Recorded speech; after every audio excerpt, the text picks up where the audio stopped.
Hey folks, tonight we're diving into one of the most disciplined, poetic, and brutally rigid societies in history, feudal Japan. It's a place where the cherry blossoms are beautiful, the poetry flows like sake, and your daily life is so demanding it could break most of us before lunchtime. So, before we get rolling, take a second to like the video and subscribe only if you enjoy this kind of deep, immersive storytelling, and drop a comment with where you're watching from and what time it is. I always love seeing who's tuning in around the world. Alright, lights down, fan on, settle in. In feudal Japan, you didn't wake up and ask yourself, what do I want to do today? You woke up and your future had already been assigned by your family, your ancestors, and centuries of tradition you didn't agree to, but were now expected to uphold flawlessly. Your social class wasn't just a label, it was a sentence. If you were born into a samurai family, congratulations. That means your life now revolves around honor, weapons, poetry, posture, and enough ritual etiquette to make your spine hurt just thinking about it. If you were born a peasant, well, enjoy the next 40 years knee-deep in rice paddies. Your children will do the same, and your grandchildren. And forever, there was no hustling your way out of it, no side gig, no follow your passion speech. You were either a samurai, a peasant, a merchant, or an artisan. That was it. And if you even thought about trying to switch places, you'd get more than a disapproving glance. You'd probably get punished. You didn't climb the ladder in feudal Japan. You bowed to it. And that's just the main classes. Then there were the Ita, the so-called untouchables. These were the people who handled death executioners, butchers, leather workers, jobs that society desperately needed, but treated like curses. They were invisible, and yet crucial. Think of them as ghosts with chores. Everyone knew they were there, but no one acknowledged them. Even within these rigid classes, things didn't get easier. Let's say you're a merchant. Sounds decent, right? You've got money, but nope. In feudal Japan, you're ranked just above the Ite. Why? Which was considered morally suspicious. Efficient. Yes. Honorable? Absolutely not. Meanwhile, peasants who actually grew the food were so heavily taxed on their rice that giving too much meant starvation, and hiding a little meant execution. Heads rolled for less. Samurai lived in constant fear of dishonor, not just from disrespecting their lord, but from minor infractions. Bowing wrong, sneezing wrong, making eye contact at the wrong time. Women. Oh, you didn't think you were exempt. Did you? Your freedom stopped where your father's opinion started. You married who you were told, obeyed without question. And maybe you'd be allowed to write a haiku if you'd finished all your needlework. So yeah, you weren't just born into a class. You were born into a costume, a script, and a never-ending performance on a stage where every mistake could get you ruined. But hey, at least it was clean. Right? Actually, yes. Feudal Japan took cleanliness incredibly seriously. Not scrub behind your ears serious. We're talking spiritual purity and social disgrace serious. Hygiene was practically a religion and not a gentle one. Your day started with a wash. But don't imagine a steamy bathroom and cucumber soap. Try a stone basin filled with ice-cold water from a nearby stream. You splash your face, shivering like your ancestors are punishing you for having skin. Soap, only if you're wealthy. And even then, it's ash or rice bran. Smells like piety and mild suffering. If your village had a bathhouse, congratulations. That was the local hygiene hotspot, literally. It was wood-fired and communal. You'd bathe next to your neighbors. Your boss, your future in-laws, naked, in silence. Trying to act like this wasn't awkward at all. You scrub yourself before entering the bath. Dirtying shared bathwater was a form of social suicide.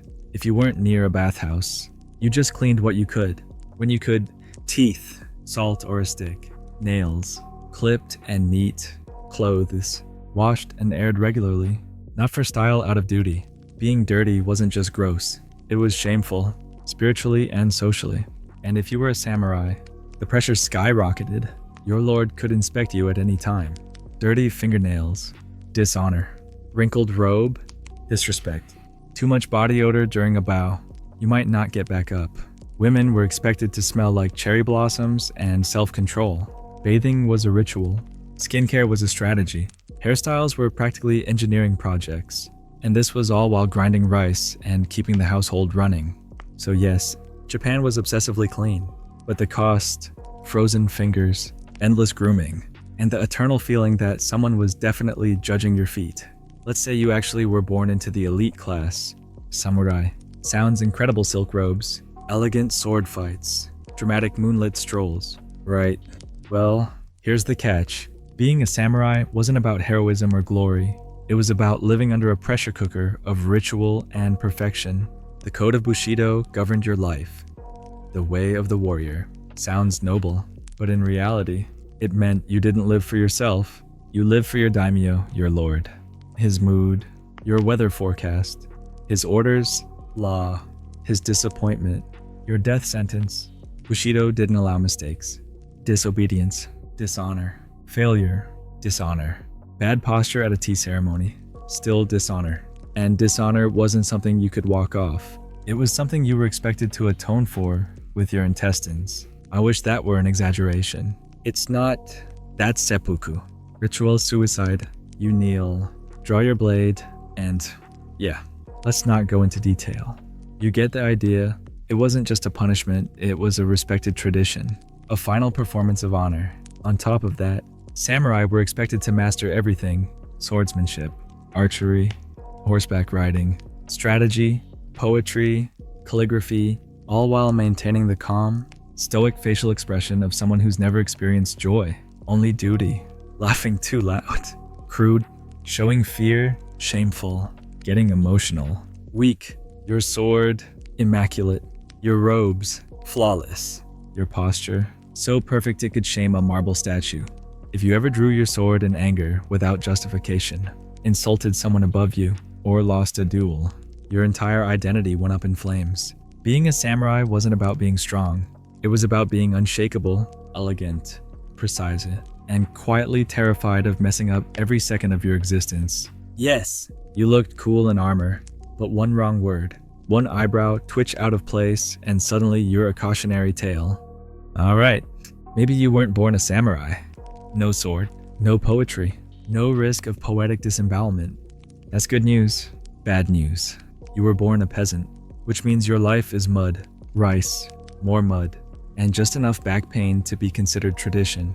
You don't wake up with dreams. You wake up because the rooster said so, and the sun is already judging you for sleeping in. There's no door on your hut. The roof leaks, and someone's goat just stepped on your dinner mat. Breakfast, hopefully some rice porridge and maybe a preserved radish. If not, it's just river water and the powerful illusion of being full. Then it's off to the rice fields. Those peaceful, shimmering rice paddies you see in travel documentaries. Lies. They're actually ankle-deep soul traps designed to make you question your life choices for 12 hours a day. You plant, you weed, you hope bandits skip your village today, and you pray the weather cooperates. But the universe, it rarely cooperates. When you get home bone-tired, sunburned, and covered in insect bites, you find out the ox is sick. The grain tax is overdue, and the village headman wants a word. You don't get paid in money. You pay with rice, whatever's left. You eat, and if your crop was ruined by drought, rats, or your lord's horse trampling through it during a military parade, well, too bad. Try hunger on for size. Complain? Absolutely not. Talking back gets you punished. Mocking authority might get you executed. If you're lucky, you become a village elder, which basically means people ask for your advice and ignore it immediately after. And let's not forget, you're not legally allowed to leave your village.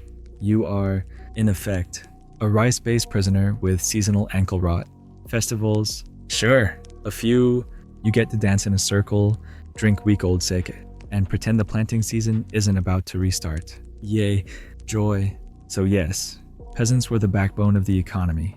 They fed the samurai, built the towns, and got thanked with taxes, silence, and generational fatigue.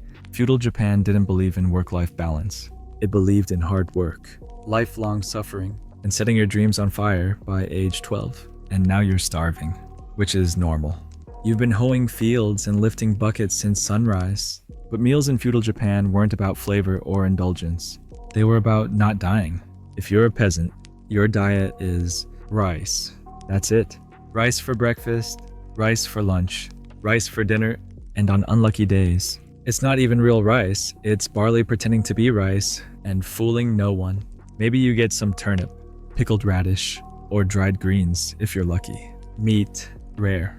Fish, maybe dried, salted, and sharp enough to double as a weapon. Soup. Technically, yes. Miso soup. If you can call hot salt water with leaves in it, soup. It's flavorful the way seawater is hydrating. Samurai had it better. They got more variety, maybe grilled fish, better vegetables, some actual seasoning, but they also ate last. After the Lord, after the guests, after everyone else. So, cold rice, lukewarm soup, and the joy of pretending you're honored to eat leftovers. Also, everything was seasonal, not for trendiness, just because there was no refrigeration and no Amazon pantry. If you didn't grow it or catch it, you didn't have it. Winter, that wasn't cozy stew season. That was hunger, but make it elegant season. And if you got food poisoning, medicine was hopeful. The village remedy was lie down and think about your ancestors. You'd either get better or join them. Steal food, that's not petty theft. That's public punishment. One bowl of stolen rice. And suddenly you're the poster child for what happens when you touch the damo's turnips. Tea existed, but don't imagine lounging with a cup of green tea and a biscuit. The tea ceremony was not about hydration. It was a full-blown ritual involving posture, etiquette, humility, and possibly a crisis of identity. It's basically a performance with leaves in it. So, yes, meals were sacred, but not in a wow. This is delicious kind of way. More like, I'm grateful to be alive and chewing. Please don't notice me crunching this mysterious item. Let's say, after your lukewarm bowl of sadness soup, someone says something foolish. Maybe your lord attempts a haiku and fails. Maybe the village elder misquotes a proverb. Maybe your neighbor claims his goat can predict the weather. And for a brief, reckless second, you want to correct them. Don't. In feudal Japan, your opinion is a loaded weapon. Free speech doesn't exist. Not socially, not spiritually, not safely. Words carry weight. Speak out of turn. You're rude. Correct someone above you. You're disrespectful. Tell a joke that flops. That's potentially treason. Inside the family, same deal. Sons don't interrupt fathers. Wives don't correct husbands. And nobody questions the daimyo unless they're ready to explore the afterlife via sword tip. Samurai were trained to speak slowly, carefully, emotionless. A sharp tongue was worse than a dull blade. It could get you or your whole family disgraced. Apologies. On the other hand, that was a performance. You didn't just say, I'm sorry. You bowed. You begged. You maybe wrote a poem about your shame. You might even send a gift, like a decorative comb, and pray the person doesn't stab you anyway. Tone mattered. A misplaced word could be seen as sarcasm, insubordination, or moral decay. Silence was always safer. Humor, dangerous territory. Laugh at the wrong thing. Disrespect, laugh with someone above you. You might seem too comfortable. That's how you get promoted. To exile, technically, yes, you could speak, but practically, you nod, you smile, and you make sure your opinions stay locked behind your molars. Because in feudal Japan, loose lips don't just sink ships, they sink families, reputations, and sometimes entire bloodlines. Let's talk fashion, not the fun kind. The let me tell you how unimportant you are just by looking at your sleeves kind. In feudal Japan, your clothes didn't express personality, they expressed rank. They were labels, warnings, status updates. Samurai wore layers of silk robes, sometimes armored, always dignified. Deep blues, dark browns, a splash of crimson colors that whispered, I've seen things, and yes, I own swords. Speaking of which, those swords, the daisho, the long and short pair, not just weapons, they were identity. Wear them wrong, insult the tradition, prepare to be corrected sharply. Peasants wore cotton, and humility, browns, grays, beige, not minimalist, just poor, dyed fabric cost money. Your clothes basically said, yes, I work in mud. Yes, these are my only sandals. Please move along. Merchants actually had money, but they still had to keep it subtle. They weren't allowed to outshine samurai, so their fashion was high quality, but muted. Silk, yes, flashy. Never, the goal was to look successful enough to do business, but not so successful that a board patrol officer decided to start asking questions. Artisans dressed neat, simply, and quiet. Their outfits were built for work, not flair. Drawing attention to yourself, that was considered a character flaw. And women, they were under even stricter rules. Kimono patterns had to match the season. Hair had to be styled in elaborate, symbolic ways. Wearing the wrong color for the wrong festival, that was a social apocalypse. In short, clothes weren't fashion, they were armor, and every thread said something about who you were, who you weren't, and who had the right to correct you in public. Maybe you're imagining a forbidden love story. Now moonlit walks under cherry blossoms, soft flute music, whispered poetry, a samurai and a mysterious noblewoman sharing a tragic kiss behind a paper screen. Yeah, not quite. In feudal Japan, love was never the point. Marriage wasn't about feelings. It was about alliances, property, rice taxes, and preserving family reputation. If you were lucky, you'd grow fond of each other. If not, well, duty builds character. If you were a peasant, your marriage was probably arranged by your parents or the village elder. Compatibility, not discussed. Sturdy legs and working teeth, much more important. If you were from a samurai family, marriage was a political strategy. Your future spouse was selected to strengthen a clan alliance, settle an old grudge, or snag some farmland. Happiness was optional. Stability was the real goal. Love letters, sure, but they had to be written in flawless calligraphy, full of seasonal metaphors and discrete symbolism, and they were usually passed along by servants who definitely had opinions about your romantic choices. For women, the options were even narrower. A samurai daughter might be married off at 15, trained in etiquette, calligraphy, the art of serving tea, and more importantly, never, ever expressing disappointment out loud. Her life wasn't hers, it was a lifelong performance of grace, silence, and obedience. Romantic love, the kind with passion and longing, was mostly the domain of poetry, theater, and ghost stories. If you wanted to experience that kind of love, you'd have to watch a no-drama where two lovers die tragically and turn into mist. And stepping outside that structure, adultery, forbidden, punishable, possibly fatal. That punishment might come from your spouse, your lord, or your in-laws, whichever sword got there first. Even among the elite, taking a concubine was common, but that didn't simplify anything. It just expanded the network of silent resentment and social landmines. So yes, people still fell in love, secretly, desperately, always at the worst time. Because in feudal Japan, love wasn't outlawed, it was just wildly inconvenient. And now, death, in feudal Japan, death wasn't a rare visitor. It lived next door. It shared your rice bowl. It stood quietly behind you at tea ceremonies, waiting to be acknowledged. There was no retirement plan, only exit strategies. Samurai, for instance, carried death with them literally. 2 swords and a code that said, if you screw up, you don't get a second chance. You get a small room and a short blade. Seppuku, the ritual suicide, wasn't just accepted, it was expected, and it wasn't private either. It was formal, a public, and honored, like a resignation letter written in blood. But it wasn't just the warriors who faced grim endings. Peasants, if the rice crop failed, you starved. If your village didn't meet tax quotas, people got punished. That punishment could mean exile, imprisonment, or head-on-a-stick territory. Bandits were real. Travel was dangerous. Roads outside major towns were so unpredictable that most people simply didn't travel. Maybe we'll visit your cousin next year was polite code for I enjoy being alive. Thanks. For women, childbirth was a gamble. Complications, too bad. Midwives helped, but medicine was basically tea, towels, and a hopeful stare. And if your husband died dishonorably, you might be expected to follow him into death. Not symbolically, actually. And nature was constantly trying to kill you. Earthquakes, tsunamis, floods, drought. Feudal Japan sat on the Pacific Ring of Fire, and the gods loved a little chaos. You could wake up to an earthquake, go to bed during a typhoon, and spend the next week praying your roof doesn't float down the river. And through all of it, you were expected to handle death with calm acceptance, no sobbing, no drama. Just a composed farewell poem and a quiet bow toward the inevitable. Because in feudal Japan, death wasn't failure. It was part of the design.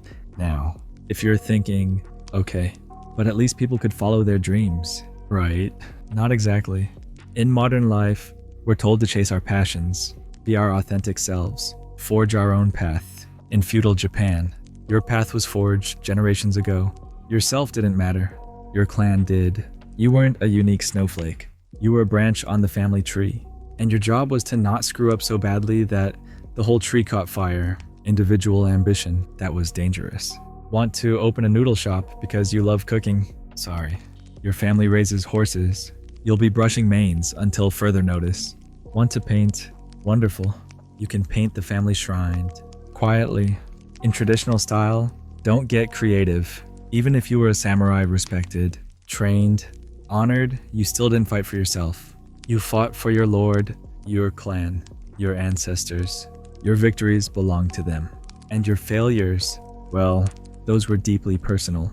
Your every move reflected on your family. Your father's behavior affected your future.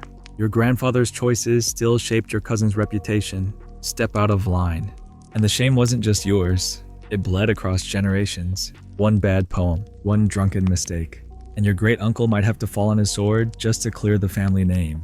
You weren't a person. You were a representative. A chess piece, a liability with legs. But if you played your role perfectly, bowed at the right angles, married the right person, and died the right way, your name might be whispered with respect. Might. And in feudal Japan, that was basically a gold star. Survive all that. Good. Now try surviving the weather. Feudal Japan was gorgeous snow-capped mountains, misty forests, blooming cherry blossoms. But behind that beauty was environmental horror. Let's start with typhoons. Enormous storms that arrived like angry gods. Roofs flew off. Fields flooded. Roads turned into rivers. The rice you spent 6 months planting, gone. Just floating downstream, mocking your effort.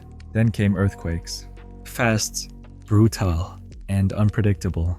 No alerts, no safety drills, just rumbling, then chaos. And if you survived, fire. Everything was wood, including your house, your neighbor's house, and your entire town. Flooding, constant. Rivers overflowed, crops drowned, animals vanished, and somehow your landlord still expected rice delivery. With interest. Drought, equally bad.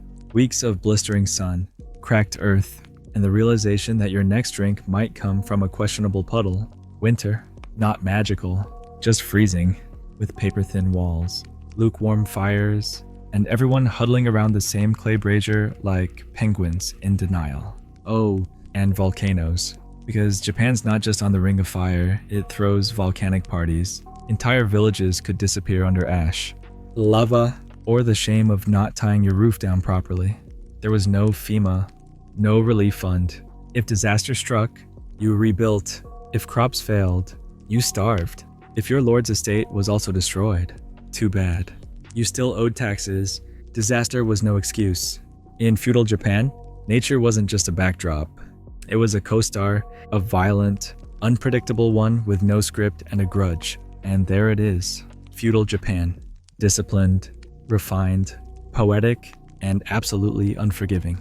A society of beauty and brutality, where honor was everything. Freedom was a fantasy, and survival meant obeying rules written before you were born. You didn't choose your life. You inherited it, and every moment was a test. Bow at the wrong angle. Dishonor. Speak your mind. Dangerous. Step out of your caste. Deadly. Yes, it was elegant, but it was elegance with sharp edges. Feudal Japan wasn't built for comfort. It was built to endure, and you wouldn't last a day.